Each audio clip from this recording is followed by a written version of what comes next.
Chapitre 1. La mise en place. La maison de Charnbrook-on-Avon dégageait une sérénité éprouvée, celle des lieux préparés pour une fête. Des lampes brillaient telles des sentinelles silencieuses le long du chemin de gravier. Les ifs, taillés en cônes précis, dessinaient une géométrie du crépuscule.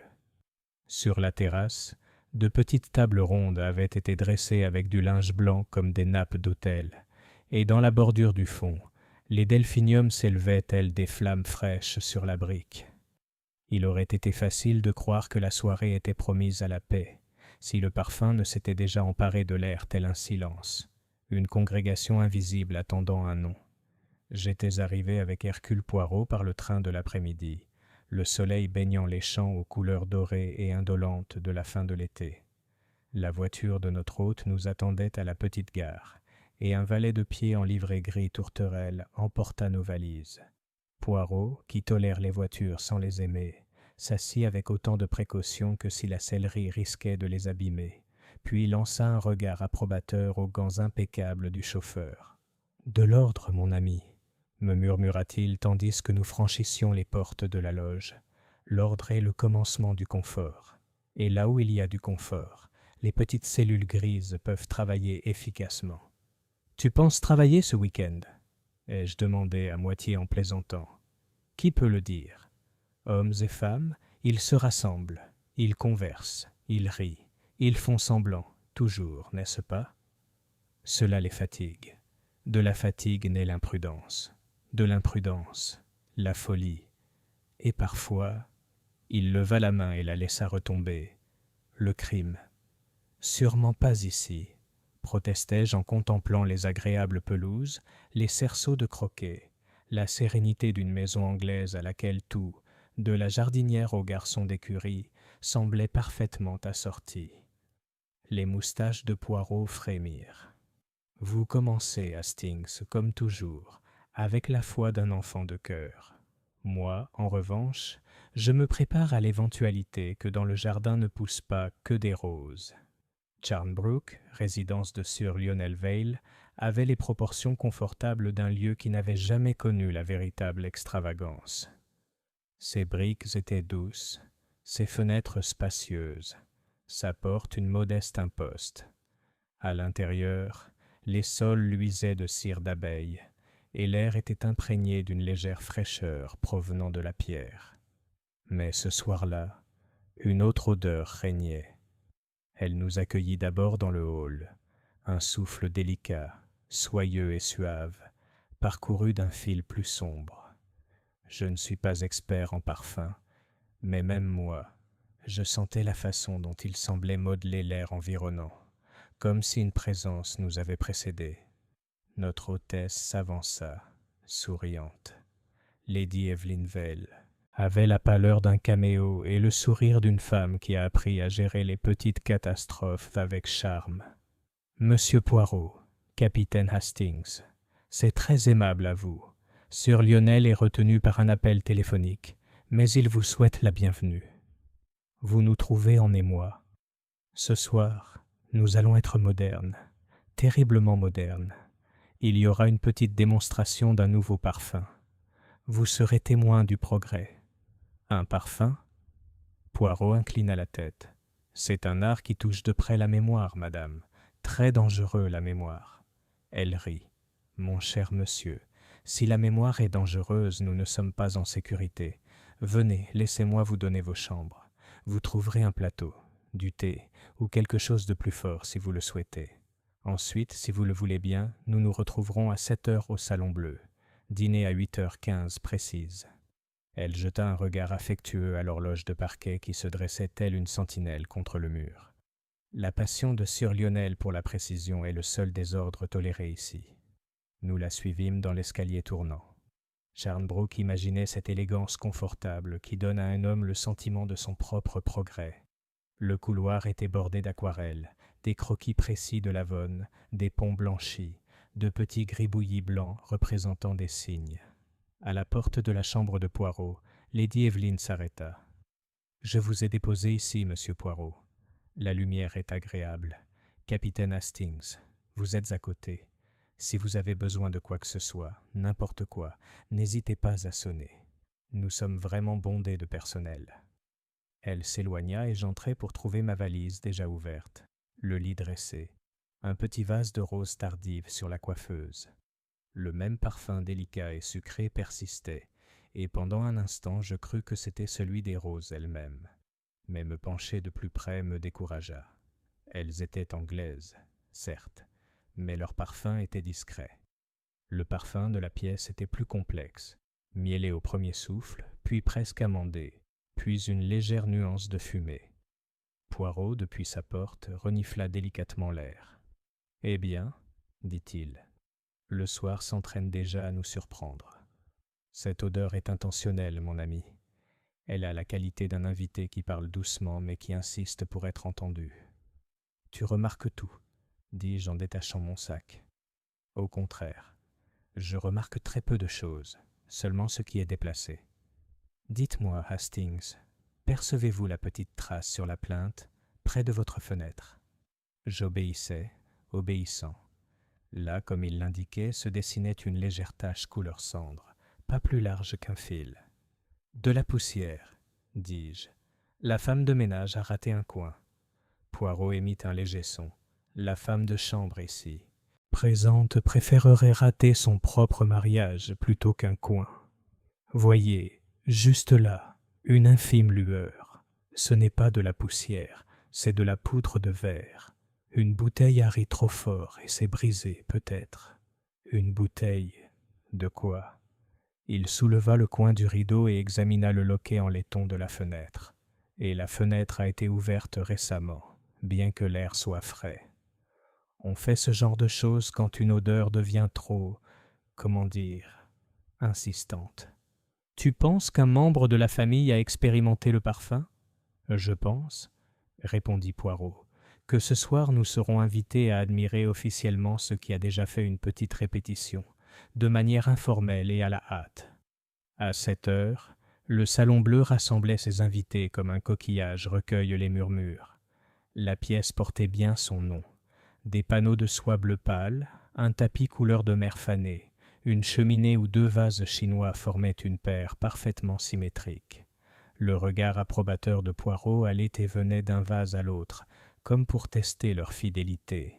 Sur Lionel Vail, un homme robuste au teint de banquier et au rire brusque, teinté d'écolier, procéda aux présentations. « Monsieur Poirot, capitaine Hastings, permettez-moi.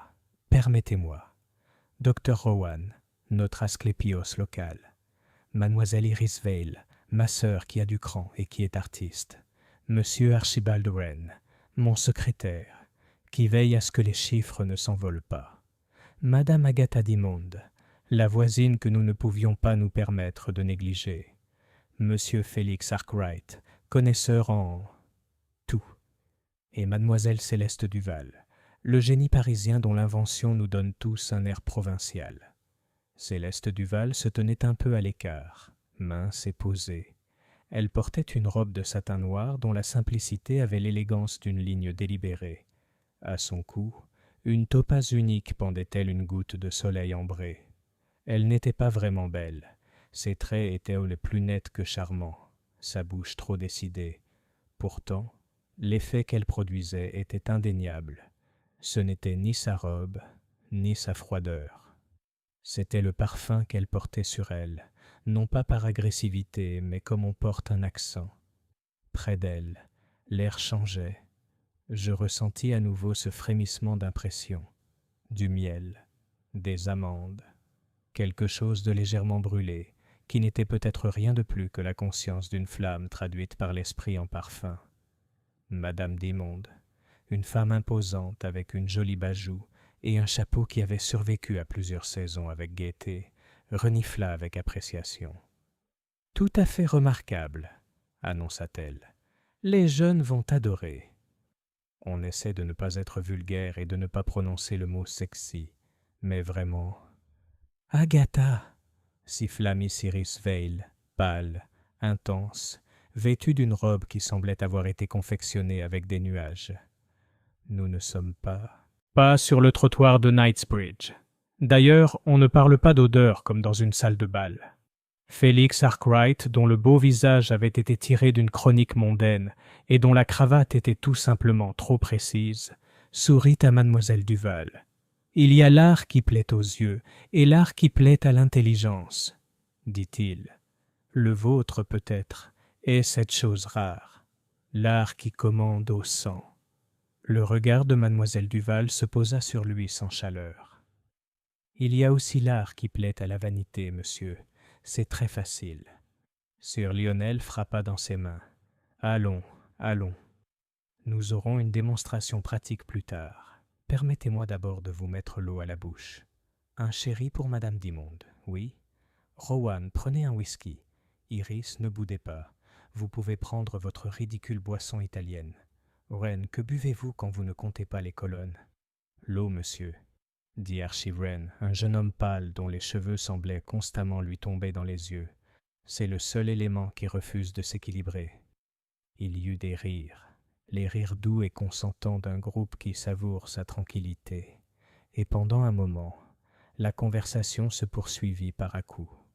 Je me dirigeai vers les porte-fenêtres et regardai dehors. La terrasse était immobile, une petite lune déjà suspendue dans un ciel pas encore sombre, et quelque part un papillon de nuit battait doucement sur une lanterne. En me retournant, je trouvai mademoiselle Duval à mes côtés. Elle tenait, non pas un verre, mais un petit vaporisateur en cristal muni d'une poire en argent. « Vous avez l'air d'écouter, monsieur, » dit-elle. Son anglais était précis et parfois trop prudent. Les Anglais n'écoutent pas souvent. Ils préfèrent entendre. « Je suis soldat, » dis-je absurdement. « On prête attention par habitude. Et votre ami, il est attentionné, c'est son métier. » Elle fit un signe de tête vers Poirot, qui se tenait près de la cheminée, apparemment absorbé par une discussion avec le docteur Rowan sur les vertus du camphre et de l'eucalyptus. Le petit homme à la tête ovoïde et aux moustaches, pardon, ce n'est pas méchant. Il observe comme un chat. Vous le connaissez de réputation? Qui à Paris ne le fait pas? Il porte la même attention à une fleur qu'à une empreinte de pas, et aux gants d'une femme qu'aux aveux d'un meurtrier. Il faut respecter l'attention. Dans mon art, c'est la seule honnêteté. Votre art, c'est le parfum, dis-je. J'avoue être ignorant, même si je suppose que l'eau de lavande ne compte pas. Sa bouche s'étira en un sourire pas vraiment amusé. Le parfum, c'est un souvenir figé dans l'alcool. C'est une fin déguisée. C'est une conversation sans parole. Pour les Anglais, elle inclina le vaporisateur pour que le cristal s'accroche à la lampe. C'est aussi une affaire. Ce soir, Sir Lionel rêve de chiffres. Il imagine des bouteilles voyageant plus loin que ses trains, et de l'argent revenant avec de petites étiquettes. Votre maîtresse de maison rêve d'autre chose. Lady Evelyn, elle rêve d'obéissance. Le regard de mademoiselle Duval était froid. C'est le genre de femme pour qui tout doit être comme il se doit. Quand ce n'est pas... Céleste haussa une légère épaule. Elle se fatigue beaucoup. Vous parlez comme si vous vous étiez disputé. Je ne me dispute pas. Je pars. Sur ces mots, elle appuya sur la poire. L'espace d'un instant, l'air, aussi fin que de la soie, s'emplit d'un parfum. Puis elle s'éloigna, et je me surpris à ressentir ma respiration, comme on l'est après avoir monté un escalier. Poirot me rejoignit. Son regard suivit mademoiselle Duval. Elle est de ceux qui arrangent leurs paroles avec autant de soin que leurs parfums, Hastings, dit-il. Chacune est une note dans un accord. Il faut se demander, pour qui cet accord est-il composé? Pour le public, ai-je dit. Pour le grand livre de Sir Lionel. Peut-être, et pourtant, non. Poirot tourna légèrement la tête. Observez nos hôtes. Madame sourit trop. Monsieur sourit trop peu. Et voyez, Miss Iris, il y a une certaine amertume. Elle se loge au coin de la bouche comme une tache d'encre. Tu es fantaisiste ce soir. Pas fantaisiste, attentionné. Il marqua une pause. Vous voyez aussi le médecin. C'est un homme soigneux. Il observe les mains, pas les visages. Cela me dit quelque chose. Quoi? Qu'il s'est exercé à observer les tremblements. dit simplement Poirot. La main trahit le nerf que le visage a appris à contrôler. Voilà. Le gong retentit alors, une douce et précise résonance dans la salle, et Lady Evelyne nous rassembla d'une voix douce et autoritaire. « S'il vous plaît, dîner à 20h15. » Son regard se porta sur l'horloge sur la cheminée, qui marquait 8h 4h30. Elle était satisfaite. Nous dînâmes dans une salle aux murs lambrissés d'un noyer qui gardait son secret. Un long miroir doublait les bougies, donnant l'impression que deux tables s'étendaient dans un monde lointain et identique. La conversation fut d'abord facile. La météo, une affaire paroissiale concernant le toit d'une église, le compte rendu franc de Madame Dimon sur les fiançailles de sa femme de chambre. C'est un sergent d'une certaine trempe et un passionné de bottes. Mademoiselle Duval parlait peu. Elle jouait avec son poisson et ne buvait pas le vin blanc qu'on lui tendait. Sœur Lionel, d'humeur joyeuse, revenait fréquemment sur son sujet. La distribution, voyez-vous, c'est tout. Les chemins de fer, les détaillants, ils doivent flairer le profit si vous voulez bien excuser la vulgarité. Mais si quelqu'un a un nom, Duval, c'est déjà la moitié du chemin. Nous en ferons un événement, des manifestations à Londres, un salon privé chez Pomeroy, une série de publicités de bon goût. Aucune vulgarité. Félix, vous comprenez ce genre de choses. Le sourire de Félix Arkwright s'éclaira. Je le sais. Et je reconnais un événement quand j'en vois un. Ce soir, par exemple, vous avez réuni les témoins parfaits. La société, la médecine, les arts, le public et... Il s'inclina légèrement vers Poirot. L'examen attentif. L'examen est utile, dit Poirot en prenant une olive avec une délicatesse décidée. Cela prévient les accidents. Le docteur Rowan leva les yeux. Il avait un visage sec et compétent, et une assurance rassurante dans une main qui doit parfois faire mal. Les accidents sont souvent dus à l'inattention, dit-il, ou à un excès de confiance. Ou d'envie, intervint Miss Iris avec ce léger pincement que j'avais remarqué. Nous ne sommes pas tous des saints à Charnbrook, monsieur Arkwright, même si les ifs sont bien taillés. Iris, murmura Lady Evelyne. Oh, je suis très sage, répondit Miss Iris en levant son verre. À la bonne conduite. Le regard de mademoiselle Duval glissa vers elle. À l'honnêteté, dit-elle d'une voix qui rendait le mot étrangement précis. Après le dîner, le café pris avec une sévérité qui plut à Sir Lionel, la compagnie retourna au salon bleu. Les domestiques retirèrent la nappe avec leur efficacité, à la fois douce et bien rodée. Les portes chuchotèrent. Quelque part au loin, une cloche sonna 9h. Lady Evelyne accomplit une brève cérémonie. Elle déverrouilla une armoire et révéla à l'intérieur un plateau de velours peu profond, sur lequel reposaient 4 flacons en cristal, chacun de formes différentes. C'étaient de magnifiques objets, de ceux qui suscitent un désir soudain, comme si une main touchait l'épaule. « Mesdames et messieurs, dit-elle, et il y eut un léger tremblement que je n'aurais pas remarqué sans le commentaire de Poirot.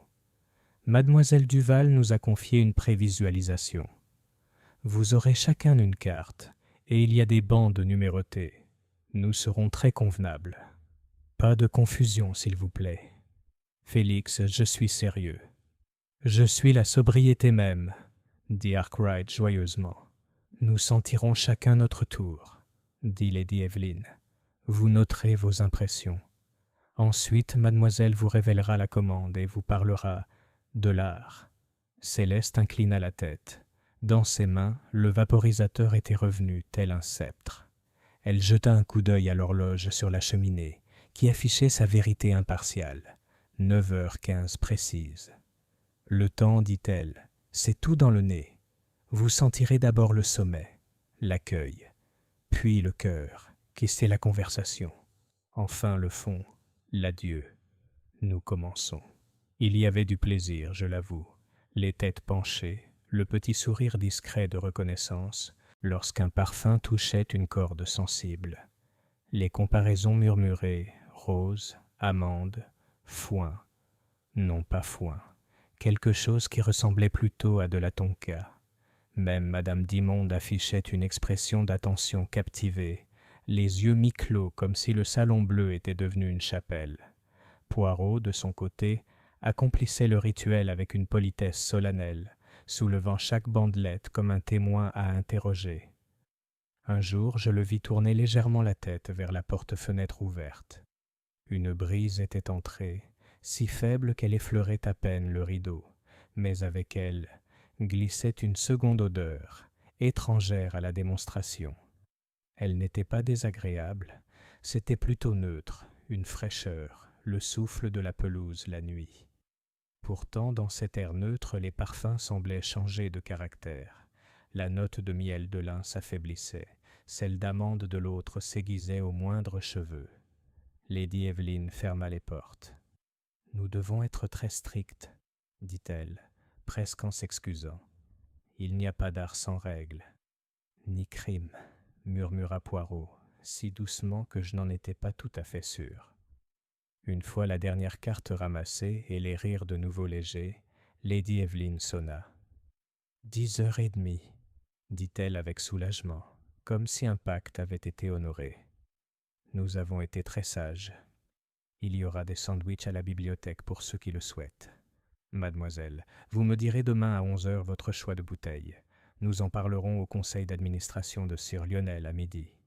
Elle sourit à son mari, qui se prélassait comme un homme devant une belle récolte. Une table, dit Sir Lionel, est comme un cheval. Elle aime être nourrie et menée. Nous lui donnerons les détails à midi pile. 10h30.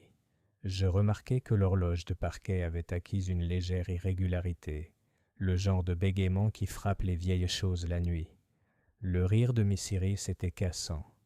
Archie Wren empocha un crayon comme s'il s'agissait d'un secret. Le docteur Rowan refuse une liqueur d'un hochement de tête trop précis pour être désinvolte. Félix Arkwright chuchota quelque chose à Lady Evelyn qui la fit cligner des yeux. Et mademoiselle Duval, rangeant les flacons de cristal dans leur lit de velours, marqua une pause avant la troisième. Sa main resta suspendue, puis elle referma le coffret et tourna la clé. Plus tard, debout à ma fenêtre, je vis la terrasse aménagée au clair de lune, et les lanternes brûlaient telles de petites planètes dans un firmament privé. L'air s'était raréfié, le parfum précédent était plus faible, le spectre d'une conversation. Pourtant, lorsque j'éteignis enfin ma lampe et m'abandonnai au silence ordonné de cette étrange maison, j'en emportai l'impression comme on porte une phrase musicale, quelque chose de mielleux, oui, et quelque chose d'amande, et, par-dessus tout, le sentiment absurde à admettre que ce qui avait été amical tout à l'heure avait plissé les yeux. Poirot frappa à la porte communicante entre nos chambres. Il entra déjà habillé pour aller se coucher, vêtu d'une robe de chambre en soie d'une propreté surprenante, et de pantoufles qu'on aurait pu couper à la règle. « Écoute, Hastings, dit-il doucement, nous avons vu ce soir beaucoup de choses triviales, et une ou deux qui ne le sont pas. Telles que la fenêtre de votre chambre ouverte répandit une odeur, la trace d'une bouteille brisée à la hâte, alors qu'aucune femme de chambre ne tolérerait un tel désordre. Le médecin qui surveille les mains, la sœur qui sourit avec ses dents, la secrétaire qui boit de l'eau et tient conseil, le voisin dont la curiosité est joyeuse et utile, le gentleman de la société qui flaire le profit dans la détresse. » Il marqua une pause, et ses yeux, qui peuvent être aussi doux que du velours et aussi durs que des galets, s'illuminèrent de ce regard que j'ai appris à reconnaître, celui d'un chat qui a entendu une souris sous le plancher, et surtout un parfum qui est lui-même un caractère, comment dire, un personnage. Tu penses que le parfum peut être un coupable ? Je pense, dit Poirot, que le parfum peut être un costume, et que parfois, Hastings, ce qui est le plus dangereux dans une pièce est ce qu'on admire le plus. Bonsoir. Demain à 11h, choix du flacon. À midi, table. Entre 11h15 et 11h55, c'est le moment où les êtres humains, après avoir planifié, se relâchent. C'est alors qu'ils sont les plus fous. Souvenez-vous-en. Il se retira et la maison s'apaisa. Quelque part, l'horloge tâta sa voix. Un papillon de nuit découvrit l'abat-jour et l'interrogea sans résultat. Je dormis, je crois, mais pas profondément. Et à mon réveil, juste avant l'aube, l'air de ma chambre était parfaitement immobile. Il y avait cette immobilité que les vieilles maisons ont parfois la nuit, comme si elles guettaient un pas dans l'escalier. Je me redressai et, à cet instant, je perçus à nouveau un léger filament de ce parfum, comme s'il s'était glissé sous la porte et était venu se poser près du lit. Il me sembla de façon tout à fait déraisonnable que quelque chose souriait. Au matin, tout irait bien. Pourtant, j'avais le net sentiment que la maison de Charnbrook, malgré son ordre, allait commettre une erreur suffisamment petite pour passer inaperçue, mais suffisamment grave pour s'avérer fatale. Chapitre 2. Le crime. Les cloches de l'église de Charnbrook résonnèrent faiblement à travers les prés ce dimanche matin, atténuées par la distance, mais suffisamment claires pour annoncer une journée calme. Les pelouses brillaient de rosée et l'air était frais, sans la trace des parfums épais de la veille. Je m'habillai tôt, encore troublé par ce léger parfum qui avait envahi ma chambre à l'aube, et descendis prendre mon petit déjeuner. Lady Evelyn était déjà assise à la longue table, précise comme toujours, versant le café d'une main suffisamment sûre pour mesurer les onces. Sir Lionel la suivit d'un pas vif, le visage animé d'un sens de l'ordre. Archie Wren rôdait près des plats en argent, précis dans ses gestes, comme s'il comptait mentalement les tranches de lard et les œufs. Poirot entra le dernier, impeccable dans son costume gris et ses chaussures vernies. Sa moustache était taillée comme si chaque poil avait été peigné séparément, ses yeux pétillants d'un amusement discret. « Bonjour, Hastings, » dit-il. « J'espère que vous avez apprécié le calme de cette charmante maison de campagne. »« J'ai dormi, oui, » ai-je répondu, mais pas tout à fait profondément. »« Eh bien, c'est comme je l'avais prédit. On ne vient pas à Charnbrook seulement pour dormir. On vient pour le dérangement. » La compagnie se rassembla lentement. Mademoiselle Iris Vale, pâle, languissante, se plaignant d'un mal de tête. Le docteur Rowan, solennel et ponctuel, refusant une saucisse avec l'air d'un homme qui craint l'obésité autant que l'infection. Madame Dimond, toujours aussi joyeuse, déclarant avoir entendu un hibou devant sa fenêtre à 2 heures du matin. Félix Arkwright arriva en retard, avec des excuses et une élégance désinvolte qui lui allaient étrangement bien. Et enfin, mademoiselle Céleste Duval entra, vêtue de gris tourterelle, une écharpe d'un mauve très pâle sur les épaules. Elle semblait parfaitement sûre d'elle, même si je trouvais son teint plutôt vif. Le petit déjeuner se déroula avec le bavardage habituel. Sir Lionel disserta sur ses projets de manifestation à Londres. Lady Evelyn le corrigea lorsqu'il se montrait trop expansif. Miss Iris soupira et joua avec de la marmelade. Poirot écouta avec un détachement poli, dévorant son œuf à la coque avec exactitude. À 11 heures, comme convenu, mademoiselle Duval s'excusa pour rejoindre Lady Evelyn au salon bleu. « Le choix de la bouteille, monsieur Poirot, » dit-elle avec un léger sourire. « C'est pour l'art, pas pour le profit. On verra bien ce qui sera décidé. » Poirot inclina la tête. « Bon, je vous souhaite de l'inspiration. » La maisonnée se dispersa. Sir Lionel dans son bureau, Iris au jardin, Arkwright et madame Dimond au cours de tennis, plus pour la forme que pour le jeu, le docteur Rowan à la bibliothèque. Poirot et moi nous attardâmes, sirotant notre deuxième café. Il parle peu, son regard fixé sur l'horloge de parquet dans le hall. À 11h30, un valet de pied passa rapidement dans le couloir, le visage blême. Poirot se leva aussitôt. « Vous comprenez, Hastings, l'accident est arrivé. Nous avons suivi l'homme dans le salon bleu. Je n'oublierai jamais le spectacle qu'il offrait. Mademoiselle Duval était allongée dans un fauteuil bas près de la fenêtre, la tête renversée en arrière, son foulard à moitié renversé sur le sol. Sa peau était étrangement pâle, sauf au niveau des lèvres, teintée d'une légère teinte bleutée. L'un des flacons en cristal du plateau de velours était débouché sur la table à côté d'elle. L'air de la pièce était lourd de parfum, écœurant, oppressant. Lady Evelyn se tenait près d'elle, raide, la main crispée sur l'accoudoir du fauteuil comme pour se stabiliser. C'était soudain, murmura-t-elle. Elle avait à peine soulevé le bouchon, un instant. Puis elle haleta. Elle sembla s'étouffer. Poirot se pencha sur la femme effondrée. Il toucha délicatement le poignet, puis secoua la tête. « C'est fini, madame, elle est morte. » Lady Evelyn vacilla. Poirot la soutint jusqu'à une chaise, puis me fit signe. « Ouvre les fenêtres, Hastings, tout de suite. Déjà cette odeur, elle est oppressante. Prends garde à toucher le moins possible. » J'obéis, ouvrant grand les portes-fenêtres. L'air frais du matin s'engouffra, dispersant le parfum. Pourtant, la douceur persistait dans ma gorge avec une persistance maladive. Le docteur Rowan arrive rapidement, appelé par Archie Wren, parti chercher de l'aide. Il se pencha sur le corps, examina les lèvres, les ongles, les yeux. Puis il se releva, grave. « Du poison, » dit-il simplement. « Il devait être dans la bouteille. » Elle a inhalé, peut-être avalé une trace sur ses doigts. Instantané. Lady Evelyn gémit doucement. C'était ma faute. Je lui ai demandé de faire une démonstration. Elle a dévissé le bouchon. Oh mon Dieu, si j'avais su. Poirot leva la main. Courage, madame. Vous ne pouviez pas le prévoir, mais ce n'est pas un hasard si une telle chose arrive. Non, c'est intentionnel. La maisonnée se rassembla, l'inquiétude se propageant comme des ondulations sur un étang. Sir Lionel fulminait, exigeant des explications. Iris Vale restait silencieuse, les yeux brillants d'une lueur mi-horrifiée, mi-fascinée.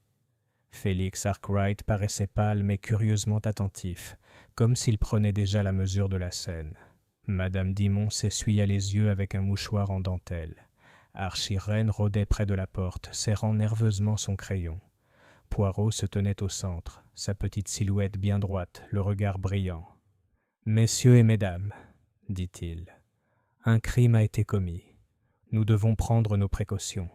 En attendant l'arrivée de la police, je vous prie de rester chez vous. Personne ne doit sortir. Ce parfum, ce n'est plus de l'art, c'est la mort. » Un silence s'abattit, rompu seulement par le tic-tac lent et solennel de l'horloge de parquet. Poirot se tourna vers elle et ses moustaches se hérissèrent. « Toujours, Hastings, il y a l'heure. Et il est maintenant 11h30. Notez-le bien, car c'est dans la chronologie que réside la vérité. » Chapitre 3. L'arrivée. Le silence après la mort est sans pareil. Il a une texture, un poids, comme si l'air lui-même s'était alourdi de savoir. Dans le salon bleu, malgré les porte-fenêtres donnant sur le jardin, le doux parfum écœurant semblait persister, tel un souvenir qui ne voulait pas se dissiper.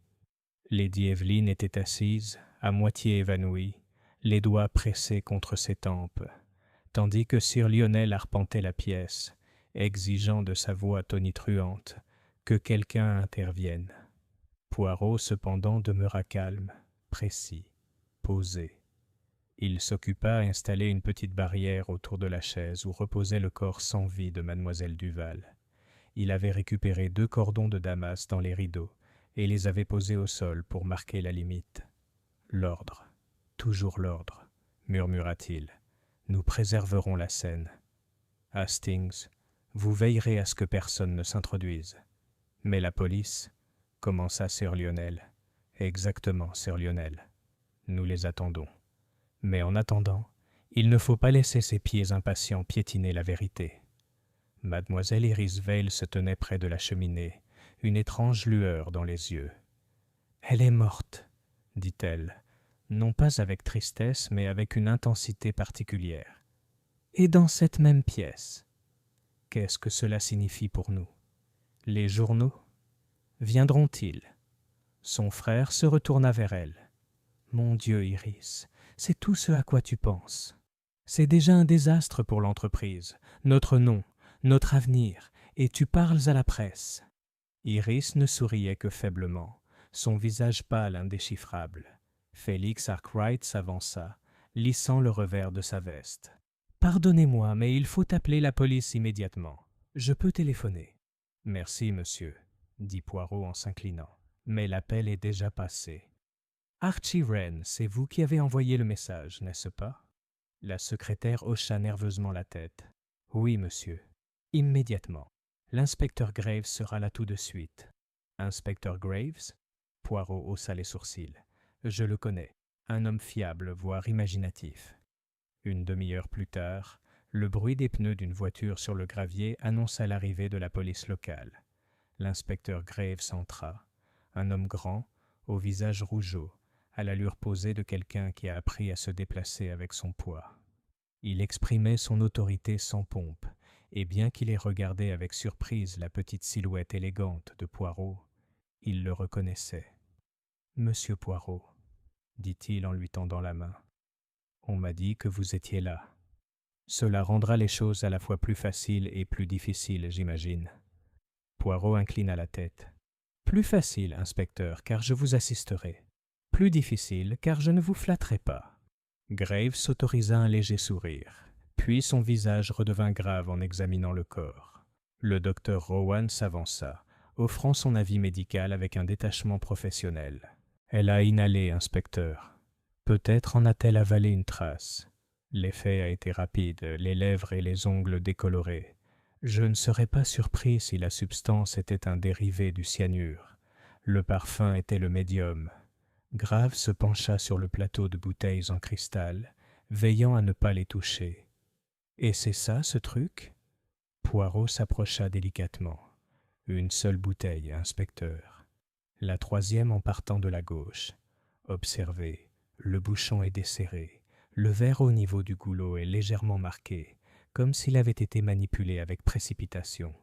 Et remarquez aussi sur le plateau d'argent une trace invisible à moins de regarder. Là, elle scintille faiblement. » Graves se pencha et plissa les yeux. « Du verre poudré ? Peut-être, dit Poirot, ou peut-être un résidu d'une autre nature. Nous laisserons le laboratoire décider. Pour l'instant, nous remarquons seulement que cette bouteille a été trafiquée. Ce n'est pas le fruit du hasard. » L'inspecteur se tourna vers les invités. « Je vous prie de m'excuser, mesdames et messieurs, mais je vous demande de ne pas quitter les lieux avant que nous ayons recueilli toutes les dépositions. » Il y eut un murmure de désarroi. Madame Dimond halta, serrant ses perles. « Mon Dieu, nous sommes prisonniers. »« Pas des prisonniers, madame, » dit Graves, « mais des témoins indispensables. Une dame est morte, et il est de mon devoir de découvrir comment et pourquoi. » La voix de Poirot résonna doucement à travers la pièce. Le pourquoi, inspecteur, est aussi délicat que le parfum lui-même. Chacun de nos compagnons ici avait des raisons de considérer mademoiselle Duval avec, comment dire, intérêt, peut-être même avec crainte. Un regard surpris passa parmi eux. Poirot leva le doigt. Rappelons-nous l'heure. À 11 heures précises, elle était vivante, s'apprêtant à choisir la bouteille. À 11h30, elle était morte. Dans cette étroite fenêtre gît la main du meurtrier. Dites-moi, Hastings, ne trouvez-vous pas cette horloge si éloquente? Je regardai l'horloge de parquet dont le pendule oscillait avec une indifférence majestueuse. Les aiguilles marquaient minuit moins le quart. Les yeux de Poirot brillaient. Toujours, Hastings, c'est la chronologie. Sans elle, rien. Avec elle, tout. L'inspecteur Graves s'éclaircit la gorge. Très bien.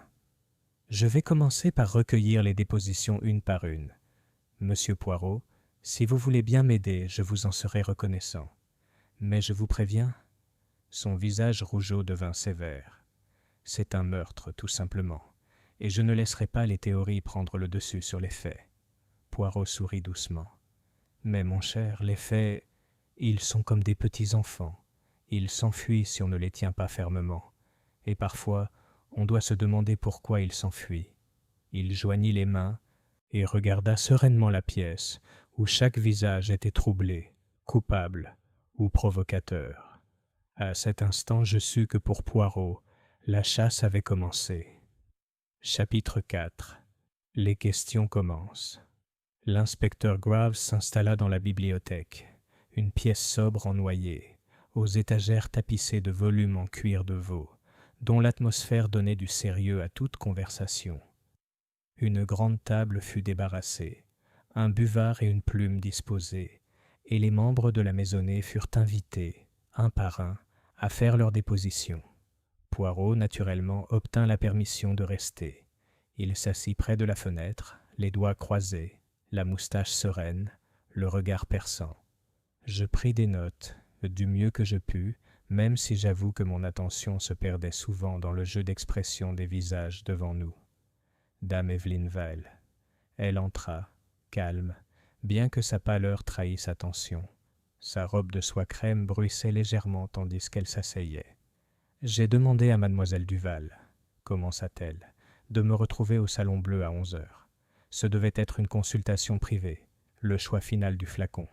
Nous n'étions ensemble que quelques minutes avant que cela ne se produise. » Poirot inclina la tête. « Pardonnez-moi, madame, mais la caisse de bouteilles était-elle fermée à clé ? » ?»« Oui, monsieur. J'ai toujours eu la clé en ma possession. Ce matin, je l'ai ouverte moi-même. Mademoiselle Duval a soulevé un bouchon, a inspiré et... oh, quelle horreur! Elle s'est effondrée sur le coup. Graves a demandé « Avez-vous touché les bouteilles vous-même » ? « Non, inspecteur. Je ne l'ai pas fait. Elle a insisté pour les manipuler. » Les yeux de Poirot brillèrent. « Pourtant, madame, vous êtes précise. Au dîner, vous avez corrigé l'heure à la seconde près. Vous l'auriez remarqué si le cabinet avait été dérangé hier soir ?» Lady Evelyn hésita. « Je ne crois pas. Du moins, je ne l'ai pas examiné de près. J'ai gardé la clé. » Poirot murmura. « Mais une clé peut être empruntée, brièvement. » Lady Evelyn rougit légèrement. « Je ne crois pas ma maison capable d'un tel vol. »« Pas de vol, madame, » dit doucement Poirot. « Juste une substitution. » Sir Lionel Vail. Sir Lionel fit irruption avec son énergie habituelle, bien que son visage fût assombri par l'agitation. « Catastrophe, inspecteur. Un désastre catastrophique. Nous étions au bord du succès. Distribution, publicité, tout. Et maintenant, ça. Le conseil d'administration va se retourner contre moi comme une horde de loups. » Poirot intervint doucement. « Nous ne parlons pas encore de profit, Sir Lionel, mais de mort. » Bien sûr, mais comprenez-moi bien, monsieur Poirot. Mademoiselle Duval était précieuse, mais aussi difficile. Arrogante, secrète, très sûre de son art. Je la tolérais parce qu'elle avait du génie. Mais je vous assure que je n'avais aucun problème avec elle. Graves a demandé sans détour. « Où étiez-vous à 11 heures ?» « Dans mon bureau, je dictais du courrier. Reine peut confirmer. À 11h30, j'ai entendu du bruit et je suis parti immédiatement. » Le regard de Poirot s'aiguisa. « Vous êtes un homme de chiffres, Sir Lionel, mais parfois, avec les chiffres, on perd de vue les motivations humaines. Saviez-vous si mademoiselle Duval envisageait un contrat ailleurs ?» Le rouge de Sir Lionel s'accentua. « Elle a parlé de Paris. Une firme concurrente, mais elle bluffait. Elle ne nous abandonnerait pas. Je n'ai pas pris ça au sérieux. » Les moustaches de Poirot frémirent. « Il ne faut jamais sous-estimer le bluff, Sir Lionel. Il est parfois fatal. » Mademoiselle Iris Valéris apparut, pâle et éclatante, les yeux pétillants d'une lueur fébrile. Elle croisa les bras comme pour se protéger du monde. « C'est épouvantable, inspecteur. Et pourtant, comment dire, il y a quelque chose d'inévitable là-dedans. Mademoiselle Duval était trop intense, trop absolue. Elle attirait les gens comme une flamme attire les papillons de nuit, et les papillons de nuit brûlent. » Grave s'éclaircit la gorge. « Veuillez vous en tenir au fait, mademoiselle. Où étiez-vous à 11 heures ? » ?»« Dans la roseraie. Le parfum m'a suffi. » Elle sourit faiblement. « Si quelqu'un en doute, le jardinier m'a vu. » Poirot se pencha en avant. « Mademoiselle, hier soir vous avez fait une remarque. Honnête, je crois. Elle était dirigée vers qui ? » Ses lèvres se courbèrent. « À elle, bien sûr. Elle n'était pas honnête. Elle prétendait être une artiste, mais elle aimait le pouvoir. Elle voulait asservir les hommes avec son parfum, les forcer à obéir. Je méprise ça. » Poirot observa calmement. « Et pourtant, mademoiselle, l'amertume a aussi du pouvoir. Il faut se méfier. » Ses yeux brillèrent. « Mieux vaut l'amertume que la tromperie. » Dr. A.S. Rowan. Le médecin était calme, les mains jointes avec soin. Vous me pardonnerez, inspecteur, mais je suis un homme de science. Je ne peux que le répéter. Les symptômes suggèrent un empoisonnement. Rien de naturel, rien d'accidentel. Quant à savoir qui l'a administré, je ne peux pas le dire. Où es-tu ? Demanda Graves. À la bibliothèque, je consultais des notes médicales. Je n'ai vu ni Lady Evelyn ni Mademoiselle Duval avant d'être convoqué. Poirot intervint. Vous vous y connaissez en toxicologie, non ? Vous reconnaîtriez certaines odeurs ? Le regard de Rowan ne faiblit pas. Peut-être. Cyanure, arsenico, alcaloïdes, ils laissent des traces. Mais les parfums sont complexes, monsieur Poirot. Une note en masque une autre. Les yeux de Poirot se plissèrent. Et pourtant, docteur, vous observez les mains, pas les visages. Une habitude nerveuse ? La bouche de Rowan se pinça. Une observation. Rien. De plus. Félix Arkwright. Arkwright entra avec l'aisance d'un homme habitué à être scruté. Il sourit à l'inspecteur Graves, puis à Poirot, comme s'il s'agissait d'une réception. Une affaire horrible, certes, mais fascinante. Son caractère dramatique, sa soudaineté, lui confèrent des allures de tragédie grecque. « Où étais-tu » demanda Graves. « Sur le court de tennis avec Madame Dimond. Nous n'avons joué à aucun jeu, nous avons juste marché. Elle confirmera. » Poirot l'observa. « Monsieur, vous êtes un connaisseur en bien des choses. Peut-être en saviez-vous plus sur Mademoiselle Duval que vous ne le dites ?» Le sourire d'Arkwright vacilla. « Nous avons discuté. J'admirais son talent artistique. Rien de plus. Mais je l'avoue, elle était formidable. » Poirot murmura. « Formidable, oui. Mais l'admiration peut se transformer, n'est-ce pas, en ressentiment ?» Le regard d'Arkwright se durcit un instant. « Je n'ai rien contre vous, monsieur. J'observe simplement. Madame Agatha Dimond. » La voisine entra précipitamment, chapeau de travers, mouchoir en dentelle serrée. Quelle excitation! Je veux dire horreur. Horreur, bien sûr. Pauvre femme, je l'avais prévenue que trop de parfum n'était pas bon pour la poitrine. Mais qui m'écoute ? Graves soupira. Madame, où étiez-vous à 11 heures ? Avec monsieur Arkwright, comme il l'a dit. Sur le court de tennis, même si je préfère le croquet. Oh, inspecteur, si vous me soupçonnez, vous vous trompez lourdement. Je suis trop timide pour une telle méchanceté. Poirot la regarda avec bienveillance. Madame, la timidité se cache parfois très bien derrière le bavardage. Mais dites-moi, mademoiselle Duval s'est-elle confiée à vous ? Elle a dit que je lui rappelais sa tante à Lyon. Absurde, je vous assure. Et elle m'a demandé un jour si Lady Evelyn gardait toujours ses clés sur elle. J'ai trouvé ça étrange, mais je lui ai répondu que oui, toujours. Les yeux de Poirot brillèrent. Ce n'est pas aussi insignifiant que vous le pensez, madame. Merci. Archie Wren. Le secrétaire entra avec hésitation, ses lunettes scintillantes. On aurait dit qu'il transportait des registres invisibles. J'étais dans le bureau avec Sir Lionel, en train de dicter des lettres, a-t-il raconté. À ce moment-là, je prenais des notes sténographiques. Je bougeais à peine de ma chaise. Poirot se pencha en avant. « Vous êtes précis, monsieur Wren. Avez-vous vu la clé du placard, là où Lady Evelyn la gardait ?»« Oui. Elle le portait à la taille, accroché à une petite chaîne. Ce matin, elle l'avait encore. Je l'ai remarqué quand elle s'est penchée pour signer. » Poirot murmura. « Et hier soir, tu as remarqué aussi ?» Wren hésita.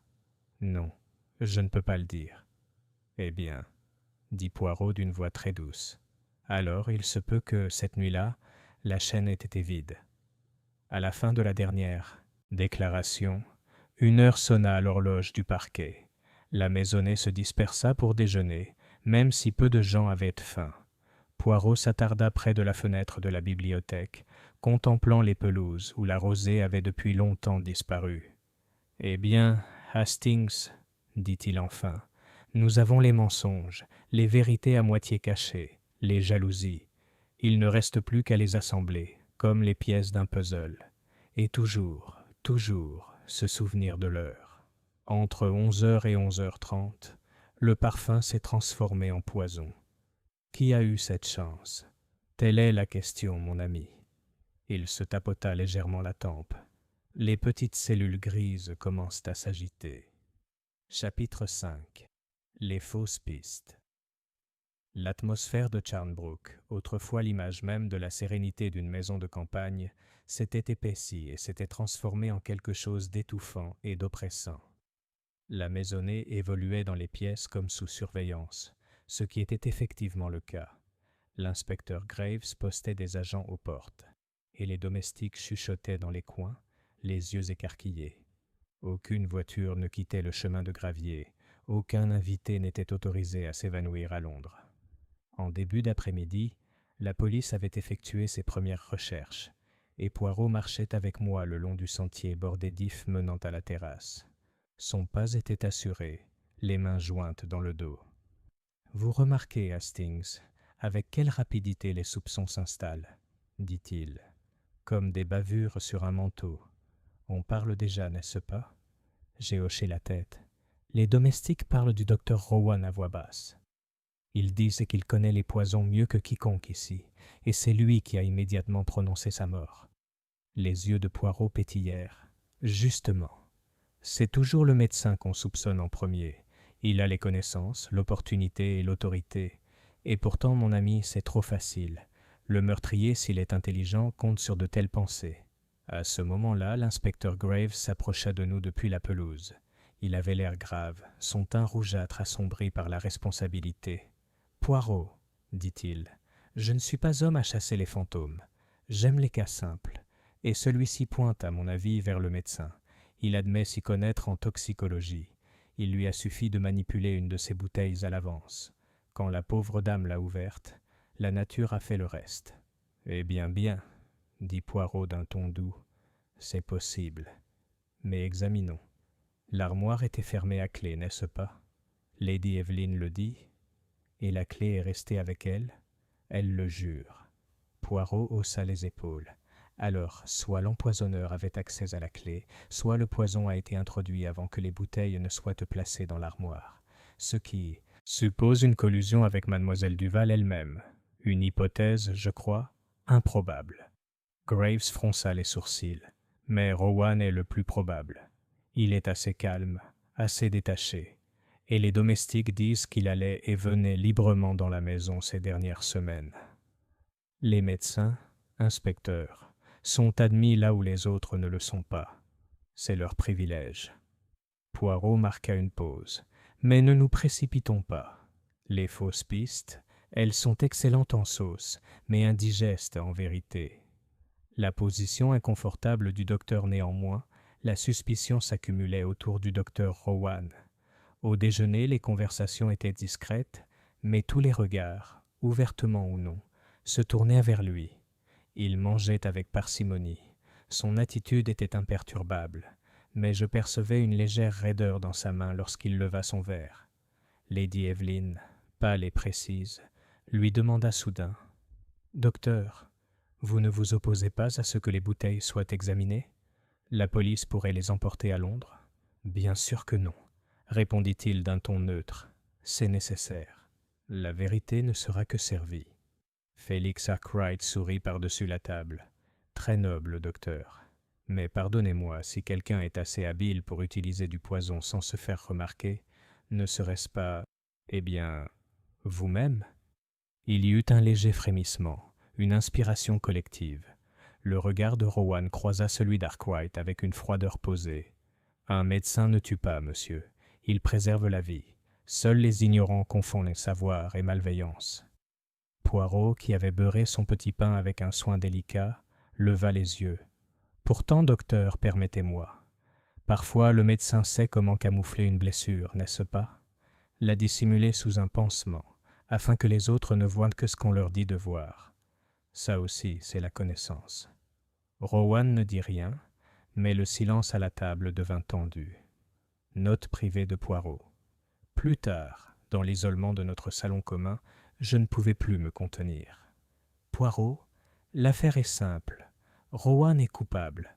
Lui seul en a connaissance. Il aurait pu glisser du poison dans la bouteille la nuit dernière, pendant que d'autres dormaient, et il était le plus proche pour confirmer sa mort.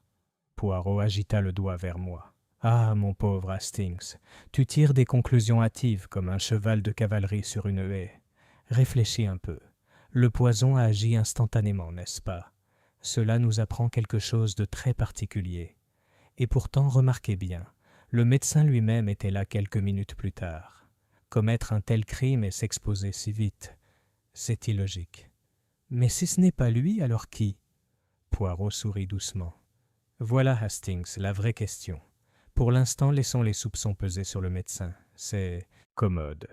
Cela rassurera le coupable. Et quand le coupable se sent rassuré, alors il commet des erreurs. » Un geste révélateur.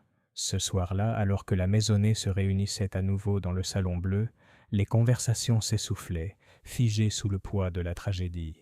Madame Dimon tricotait avec frénésie, ses aiguilles claquant comme des dents nerveuses. Mademoiselle Iris Vale arpentait le tapis, les mains agitées.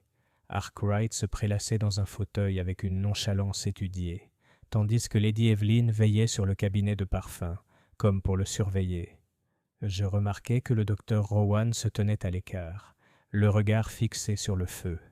Son expression était calme, mais tandis que Poirot évoluait doucement dans la pièce, échangeant des banalités ici et là, je remarquai quelque chose d'étrange. Lorsque Poirot passa derrière la chaise de Rowan, la main du médecin tressauta, une seule fois, mais brusquement, comme si la simple proximité du détective le dérangeait. Le regard de Poirot croisa le mien et il hocha légèrement la tête.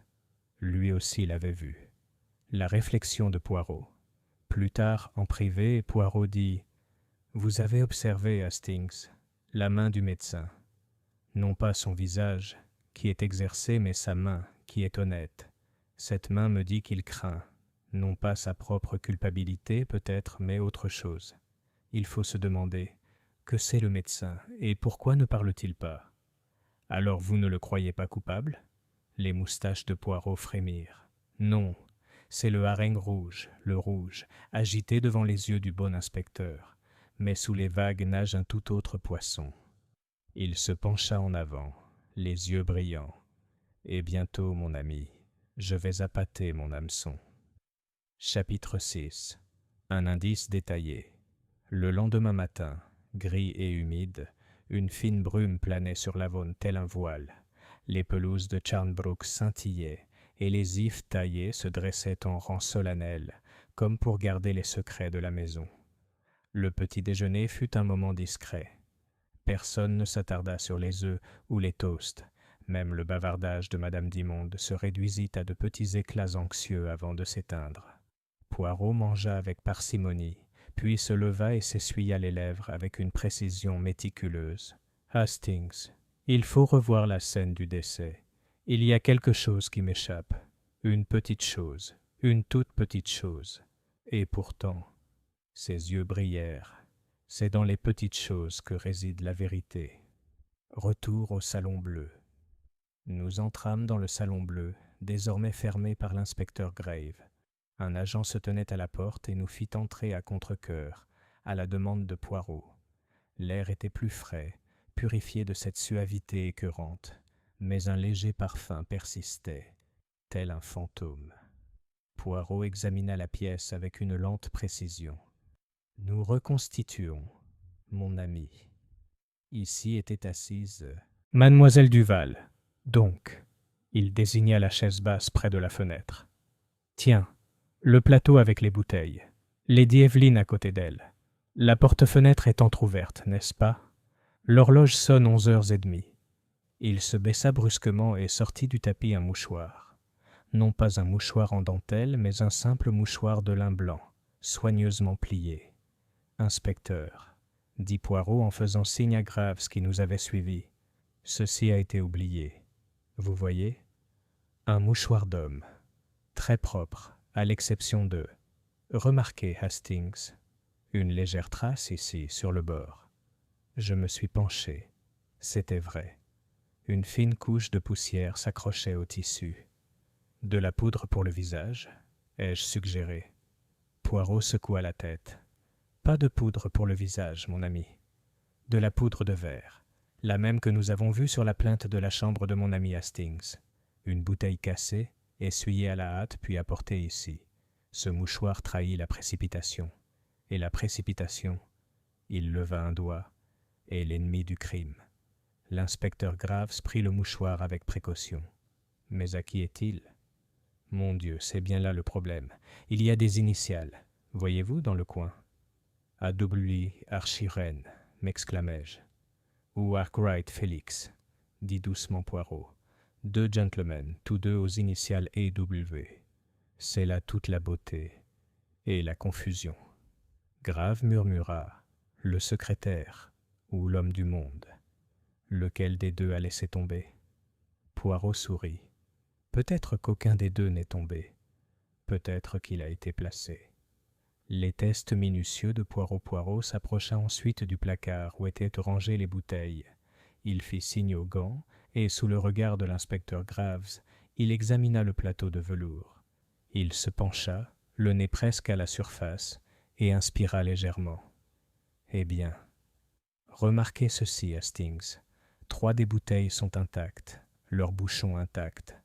Mais la 4e, celle empoisonnée, présente une légère éraflure sur le bord, comme si quelqu'un avait utilisé un instrument métallique pour le dévisser. Et là, il désigna du doigt avec une précision délicate une fibre coincée sous la charnière de l'étui, du fil de lin, pâle, pas de la robe de soie de Lady Evelyn. Non, cela appartient à un vêtement au tissage plus grossier, peut-être un mouchoir d'homme. Les yeux de l'inspecteur Graves brillèrent de satisfaction. Cela renforce le dossier contre Wren. Une secrétaire a toujours des mouchoirs sur elle. Les hommes de lettres sont des gens bien tenus. Poirot se contenta de hausser les sourcils. Ou contre Arkwright, qui se targue d'élégance et n'admettrait jamais transpirer. Et pourtant, remarquez autre chose, inspecteur. La bouteille elle-même était remise dans l'ordre exact, la 3e en partant de la gauche, trop précis. Qui agit avec précipitation est rarement aussi précis. À moins que... Il se tapota la tempe. Cela ait été fait pour paraître précis. Le papillon de nuit. Le regard de Poirot se porta vers la fenêtre. Le rideau portait une petite marque irrégulière, à peine visible, comme brûlée. Il tendit délicatement la main et pinça le tissu. Une minuscule particule en sortit. Brûlé, murmura-t-il. Un papillon de nuit, peut-être, qui s'est approché trop près de la lampe. Ou quelque chose de plus. Car dans les parfums, il y a des notes qui imitent la fumée. Quiconque sait pourrait masquer une telle odeur. Graves fronça les sourcils. Et qu'est-ce que ça nous apprend? Que la pièce elle-même contient des traces de répétition. La nuit dernière, peut-être, avant le matin fatal, quelqu'un a testé l'effet combiné de l'air, d'une lampe et d'un parfum. Un papillon de nuit paie de sa vie, mais l'humain qui a expérimenté n'a rien payé. Pas encore. Poirot réfléchit. En quittant le salon bleu, Poirot me toucha le bras. Sa voix était basse, son ton ferme. Tu vois, Hastings, comme une petite chose en entraîne une autre.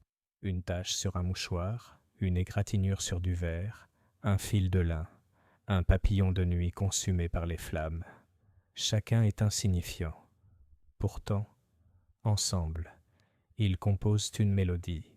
Et dans cette mélodie, je commence à entendre une discorde.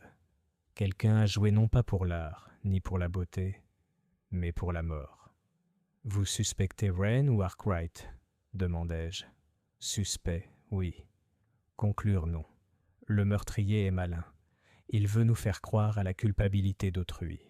Déjà, le médecin est présenté comme le hareng rouge. Ensuite, le secrétaire ou le gentleman suivra. Mais ne nous laissons pas tromper, Hastings. Nous devons écouter ce que murmurent les petites choses. Il sourit faiblement, malgré un regard perçant. Et bientôt, je crois, le murmure deviendra un cri. Chapitre 7. D'autres mensonges font surface. La maison de Charnbrook avait changé. Ce n'était plus l'agréable résidence de campagne de la famille Val, mais une scène sur laquelle chaque acteur jouait avec une intensité nerveuse, conscient que chaque mouvement pouvait être mal interprété. Les repas étaient tendus. Les pas dans les couloirs s'arrêtaient trop longtemps. Même les domestiques parlaient en chuchotant, comme de la fumée. L'inspecteur Graves avait pris possession de la bibliothèque pour en faire son quartier général, mais c'est Poirot qui, tel un chef d'orchestre, se faufilait parmi les musiciens rassemblés, tirant une à une les notes discordantes. Dans l'après-midi, la façade de civilité commençait à s'effriter. L'amertume de la sœur Poirot demanda à parler en privé à mademoiselle Irisval dans le petit salon. Elle entra à contre-cœur, sa robe pâle ne s'accordant pas avec la dureté de son expression. « Vous me trouvez sans cœur, monsieur Poirot. » commença-t-elle aussitôt, comme tout le monde. Mais je ne ferai pas semblant. Je détestais mademoiselle Duval. Ses parfums n'étaient pas de l'art, c'étaient des entraves. Elle pensait nous lier tous avec ses concoctions. « Détester, oui, dit doucement Poirot. Mais la haine, mademoiselle, c'est une autre histoire. La haine tue. » Ses lèvres se pincèrent. « Ne vois-tu pas ? Elle détruisait la raison de mon frère. Lionel était ivre de ses promesses de profit. Il parlait d'elle comme d'une déesse, le salut du nom de Val. Et qu'en est-il d'Evelyne ? Ma belle-sœur passait ses journées à entretenir la perfection d'une maison qui lui échappait. Tu t'étonnes que j'ai ri amèrement. » Poirot l'observa attentivement. « Et pourtant, mademoiselle, votre amertume cache peut-être une autre vérité. Craignez-vous que mademoiselle Duval ait également du pouvoir sur Félix Arkwright ?» Elle rougit. « Félix admire toutes les femmes. Je ne souffre pas de jalousie. »« Ah !» dit Poirot, ses moustaches tressaillant, « mais on proteste trop. » Les finances de Sir Lionel. Plus tard, Poirot et l'inspecteur Graves confrontèrent Sir Lionel dans son bureau. Le grand bureau en chêne était jonché de correspondances, de registres et de contrats à moitié rédigés. Sir Lionel était assis derrière, tel un général à sa table de guerre, les joues rouges d'indignation. « Vous me pressez injustement, messieurs. Oui, j'ai beaucoup investi. Oui, l'affaire du parfum était essentielle. Mais imaginez que j'assassine la femme dont le talent garantissait notre succès. C'est absurde. » Poirot tapota un registre du doigt. « Et pourtant, Sir Lionel, cette colonne, elle est pleine d'encre rouge. Le domaine, les placements, ils ne sont pas ce qu'ils paraissent. Sans le parfum, sans mademoiselle Duval, vous courriez à la ruine. » Sir Lionel serra le poing. « Les affaires, monsieur Poirot, ce n'est pas un meurtre. » Poirot eut un léger sourire, mais le désespoir peut être présent. Et les hommes qui craignent la ruine choisissent parfois des solutions radicales. Graves se pencha en avant. Si la dame menaçait de se retirer, de vendre sa formule ailleurs... « Elle bluffait, je vous le dis, » s'exclama Sir Lionel. « Un caprice de femme. Elle ne nous aurait pas abandonnés. » Les yeux de Poirot se plissèrent. « Non, peut-être pas. Mais quelqu'un ici voulait s'assurer qu'elle ne le puisse pas. » Le charme de Félix Arkwright. Poirot rencontra Félix sur la terrasse, fumant nonchalamment une cigarette avec l'air d'un homme imperturbable face au monde. « Mon cher Félix, » dit Poirot en souriant, « vous êtes trop tranquille. Une femme est décédée tragiquement, et pourtant vous vous prélassez comme si vous attendiez la prochaine danse. » Félix jeta un coup sec sur sa cigarette. « J'ai vécu assez longtemps en société pour savoir que les apparences comptent plus que la vérité. Si j'exprime ouvertement mon chagrin, il sera jugé comme théâtral. Si je reste calme, il sera jugé comme insensible. On ne peut pas gagner. »« Peut-être, » dit Poirot, « mais on peut se trahir dans les moindres détails. Vous admiriez mademoiselle Duval, n'est-ce pas ? » ?»« Admirer ? Oui. Désirer ? Peut-être. Mais posséder ? Jamais. Ce n'était pas une femme qu'on possédait. » Poirot le regarda attentivement. « Et pourtant, tu as été contrarié par son refus. » Félix rit légèrement. « Le ressentiment est réservé aux plus faibles. Je suis philosophe. » Les moustaches de Poirot se hérissèrent. « La philosophie, monsieur, masque souvent des blessures trop vives. » Le fardeau d'Archivoine. En fin d'après-midi, Poirot trouva le secrétaire dans la bibliothèque, la tête penchée sur des colonnes de chiffres, son crayon tapotant nerveusement. « Pourquoi vous fatiguez-vous, monsieur ?» demanda Poirot. « Il n'y a plus d'affaires maintenant, seulement une tragédie. » Vraine leva les yeux, l'air hanté. Les chiffres sont neutres. Ils n'accusent pas. Pourtant, vous vous sentez peut-être accusé. Les lèvres de Wren tremblèrent. Je ne suis rien ici, monsieur Poirot. Juste la secrétaire. Invisible jusqu'à ce qu'on me le demande. Mais j'entends plus de choses qu'il ne le pense. Je suis au courant des dettes de Lionel, des lettres privées de Lady Evelyn à son notaire, de l'amertume de Miss Iris, des dettes de Félix à Méfaire. Je sais aussi que mademoiselle Duval a menacé de révéler. Il s'interrompit brusquement. Le regard de Poirot s'aiguisa. Pour révéler quoi, monsieur? Mais Wren secoua la tête, la peur visible. Je ne peux pas. Je n'ose pas. N'en demande pas plus. Le désespoir silencieux de Lady Evelyn. Ce soir-là, Poirot s'attarda au salon avec Lady Evelyn. Elle était assise, sa broderie sur les genoux, mais son aiguille bougeait à peine. « Monsieur Poirot, dit-elle doucement, vous en voyez trop. Vous découvrirez des choses qu'il valait mieux garder secrètes. Mieux vaut se cacher, madame, ou plutôt se confesser. » Ses mains se crispèrent sur le métier à broder. Elle voulait m'humilier, mademoiselle Duval. Elle a dit que mon mari avait besoin de génie dans sa vie, pas de simple bienséance. Que j'étais une relique, une gardienne de l'ordre. Vous étonnez-vous que je la méprise? La mépriser, madame, oui, mais la craignez-vous aussi? Les yeux de Lady Evelyn s'assombrirent. Peur, seulement de perdre ce qui m'appartient. Poirot s'inclina légèrement. La perte, madame, est souvent à l'origine du crime. Souvenez-vous-en. La réflexion de Poirot. Quand nous fûmes enfin seuls, Poirot se tenait devant le feu, les mains jointes derrière le dos. « Tu vois, Hastings ?» Sous la surface polie, les mensonges sont omniprésents. Lionel cache ses dettes. Iris dissimule sa jalousie. Félix dissimule son ressentiment sous son charme. Wren dissimule un savoir qu'il n'ose révéler. Evelyn cache son désespoir. Et le docteur? Ah, le docteur cache encore quelque chose, quoique quoi, je ne le vois pas encore. Il marqua une pause, les yeux brillants. Mais les mensonges, mon ami, sont comme de la fumée. Ils dérivent, ils s'estompent, mais ils trahissent le feu qui se cache en eux. Et moi, Hercule Poirot, je trouverai la flamme. Chapitre 8. Le tournant émotionnel. La tension à Charnbrook était devenue insupportable. Le lendemain du crime, l'atmosphère de la maison était chargée d'inquiétude. Les conversations s'interrompaient dès l'ouverture des portes. Les rires étaient forcés, cassants, se fondant dans le silence. L'inspecteur Graves poursuivait ses interrogatoires disciplinés, mais c'était Poirot qui, par ses regards subtils et ses brefs silences, resserrait les liens jusqu'à ce que l'un d'eux finisse par se rompre. Dîner sous tension. La maisonnée se rassembla à contre-cœur dans la salle à manger aux boiseries de noyer. Les bougies vacillaient, se dédoublant dans le long miroir, mais elles ne répandaient aucune chaleur.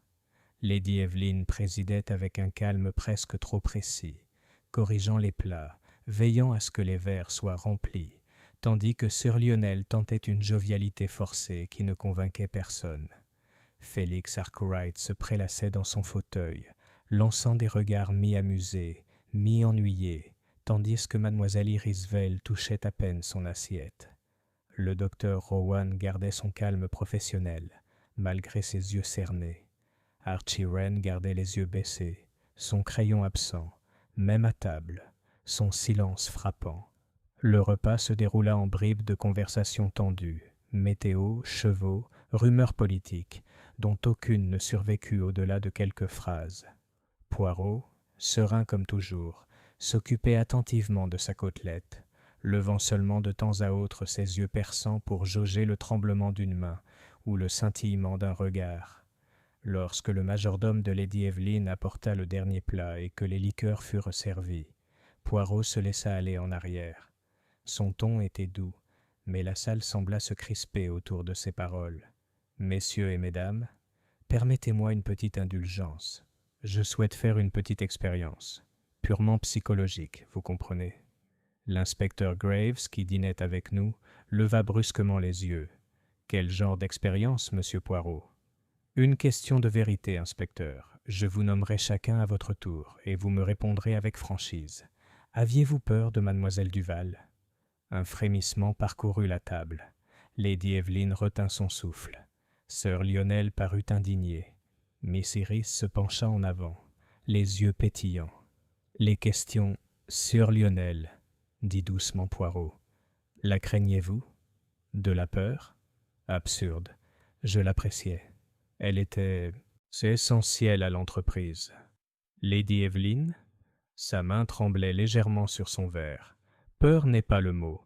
Je n'aimais pas ses méthodes. Mais peur, non. Mademoiselle Iris ? Ses lèvres s'incurvèrent en un sourire amer. Je la méprisais. Mais peut-être craignais-je ce qu'elle pourrait penser de Lionel. Oui. Monsieur Arkwright ? Félix haussa les épaules avec élégance. La peur est réservée aux plus faibles. J'admirais, rien de plus. Docteur Rowan ? Le regard du médecin était fixe. Je n'avais aucune crainte, mais je respectais son talent. Madame Dimond ? La voisine eut un petit rire nerveux. Je la trouvais très française. C'est tout ce que je craignais. Et vous, monsieur Wren ? Le regard de Poirot s'aiguisa. La craignez-vous ? Le secrétaire sursauta comme frappé. Son crayon tomba par terre avec fracas. Il balbutia le visage pâle. Peut-être. Oui. La voix de Poirot se fit plus douce, presque tendre. Pourquoi, monsieur Wren ? Je ne peux pas. Sa gorge se serra. Je ne peux pas le dire. Ah, mais il le faut. Poirot se pencha en avant, le regard irrésistible. La vérité, mon ami, elle est pressante. Si tu ne parles pas, elle t'étouffera. La pose Archie Wren enfouit son visage dans ses mains. Un instant, il lutta en silence, la pièce retenant son souffle. Puis, poussant un cri soudain, il releva la tête. Elle savait. Elle savait pour moi. Pour les comptes. J'ai falsifié les chiffres, oui. De petites sommes au début, puis plus. Pour couvrir les dettes de Lionel, pour payer les miennes. Elle l'a découvert. Elle m'a menacé. Si je ne lui obéissais pas, si je ne l'aidais pas dans ses manigances, elle me dénoncerait. Vous voyez ? J'étais piégé. Les mots jaillirent, brisés, frénétiques. Lady Evelyn laissa échapper un cri de surprise. Sir Lionel rugit de rage. Iris se pencha en avant avec une satisfaction farouche. « Mon pauvre, » dit doucement Poirot. « Alors elle te tenait dans sa main. »« Oui, » s'écria Wren. « Je la détestais pour ça. Mais je jure que je ne l'ai pas empoisonnée. Je n'avais aucune chance, aucun courage. J'avais seulement peur. Dieu me vienne en aide.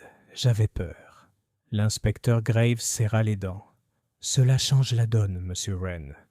Le détournement de fonds est un crime grave en soi. » Mais Poirot leva la main. « Une chose à la fois, inspecteur.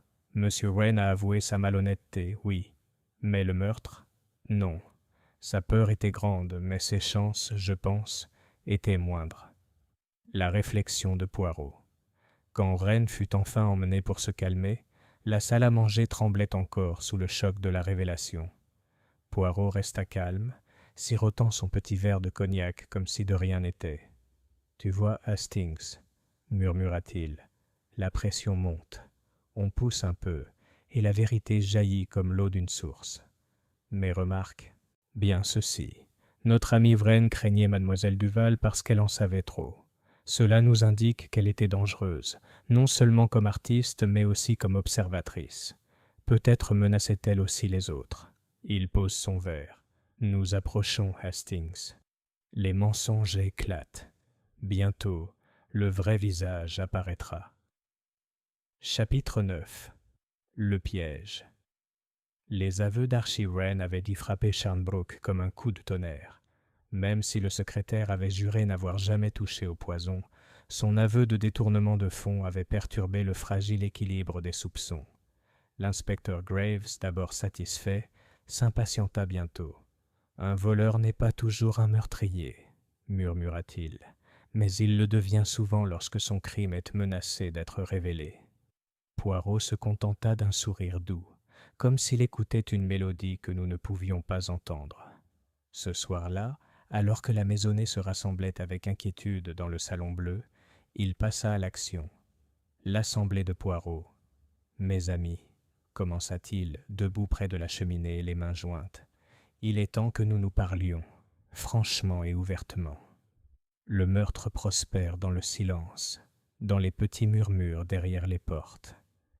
Alors, je vais ouvrir les portes. » La compagnie s'agita avec inquiétude. Lady Evelyn se raidit sur sa chaise. Sir Lionel fronça les sourcils. Iris Vale se pencha en avant, le regard étrangement affamé.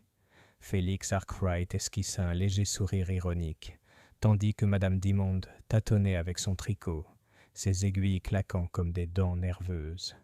Le docteur Rowan se tenait près de la fenêtre, grave et posé. Poirot poursuivit.